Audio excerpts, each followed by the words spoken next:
ಇದೊಂದು ಬರಹವಲ್ಲ, ಇತಿಹಾಸದ ಕಲ್ಲು. ಬ್ರಾಹ್ಮಿ ಲಿಪಿಯಲ್ಲಿ ಅಶೋಕನ ಹೆಸರು ಮೊಟ್ಟ ಮೊದಲ ಬಾರಿಗೆ ಪತ್ತೆ ಹಚ್ಚಲಾದ ಸ್ಥಳ ಮಸ್ಕಿ.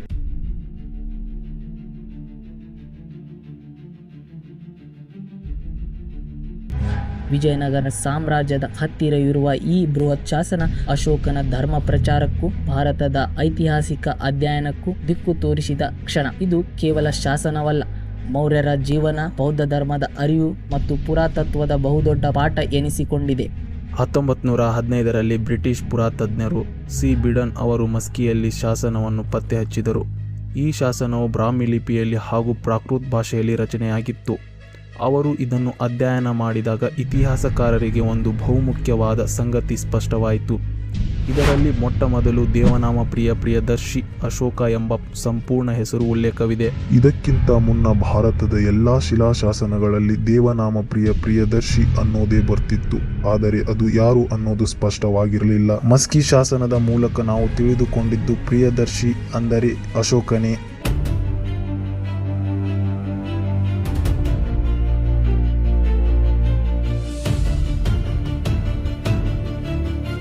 ಈ ಶಿಲಾಶಾಸನವು ಅಶೋಕನ ಧರ್ಮಾಶೋಕನ ಕಾಲದಲ್ಲಿ ರಾಜಕೀಯ ಮತ್ತು ಧಾರ್ಮಿಕ ಚಟುವಟಿಕೆಗಳನ್ನು ಬೆಳಗಿಸುತ್ತವೆ. ಇದರಿಂದ ಅಶೋಕನ ಕಾಲದ ಆಡಳಿತ ವ್ಯವಸ್ಥೆ ಮತ್ತು ಧರ್ಮ ಪ್ರಚಾರದ ಬಗ್ಗೆ ಮಾಹಿತಿ ಈ ಶಾಸನದಲ್ಲಿ ದೊರಕುತ್ತದೆ.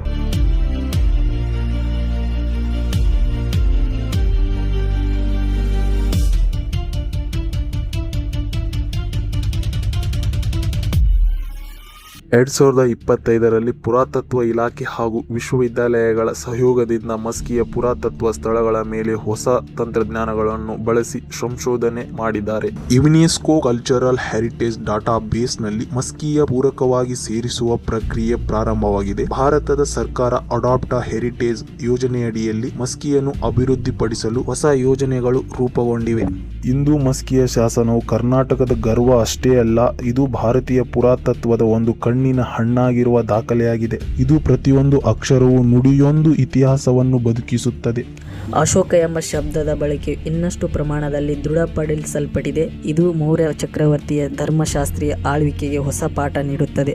ಅಶೋಕನ ಶಿಲಾಶಾಸನದ ಮೂಲಕ ಐತಿಹಾಸಿಕ ಮಹತ್ವ ಪಡೆದಿರುವ ಮಸ್ಕಿ ಈಗ ಉತ್ಖನನದ ಮೂಲಕ ಮತ್ತೊಮ್ಮೆ ಸುದ್ದಿಯಲ್ಲಿದೆ. ಪಟ್ಟಣದಲ್ಲಿ 4000 ವರ್ಷಗಳ ಹಿಂದೆಯೇ ಜನವಸತಿ ಇತ್ತು ಎಂಬುದು ದೃಢಪಡಿಸುವ ಕುರುಹುಗಳು ಇಲ್ಲಿ ಉತ್ಖನನ ನಡೆಸಿದ ವೇಳೆ ಲಭಿಸಿವೆ.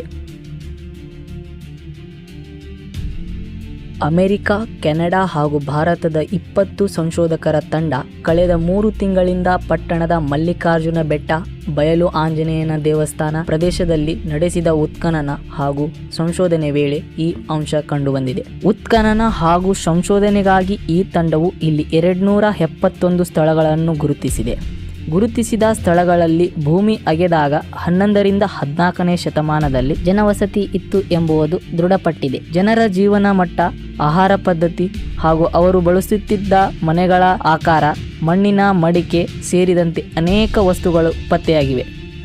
ಕೇಂದ್ರ ಪುರಾತತ್ವ ಇಲಾಖೆಯ ಅನುಮತಿ ಪಡೆದ ಅಮೆರಿಕದ ಸ್ಟ್ಯಾನ್ಫೋರ್ಡ್ ವಿಶ್ವವಿದ್ಯಾಲಯದ ಪ್ರಾಧ್ಯಾಪಕ ಆಂಡ್ರಿನ್ ಎಂ ಬವೆರ್, ಕೆನಡಾದ ಮ್ಯಾಕ್ಗಿಲ್ ವಿಶ್ವವಿದ್ಯಾಲಯದ ಪೀಟರ್ ಜಿ ಜೋಹಾನ್ಸ್ ಹಾಗೂ ದೆಹಲಿಯ ನೋಯಾಡೋ ವಿಶ್ವವಿದ್ಯಾಲಯದ ಹೇಮಂತ್ ಕಡಾಂಬಿ ನೇತೃತ್ವದಲ್ಲಿ 20ಕ್ಕೂ ಹೆಚ್ಚು ಸಂಶೋಧನಾ ವಿದ್ಯಾರ್ಥಿಗಳ ತಂಡ ಈ ಭಾಗದಲ್ಲಿ ಉತ್ಖನನ ಮಾಡಿ ಪ್ರಾಚೀನ ಕಾಲದಲ್ಲಿ ಬಳಕೆಯಲ್ಲಿದ್ದ ಪಳುವಳಿಕೆಯನ್ನು ಸಂಗ್ರಹಿಸಿದ್ದಾರೆ.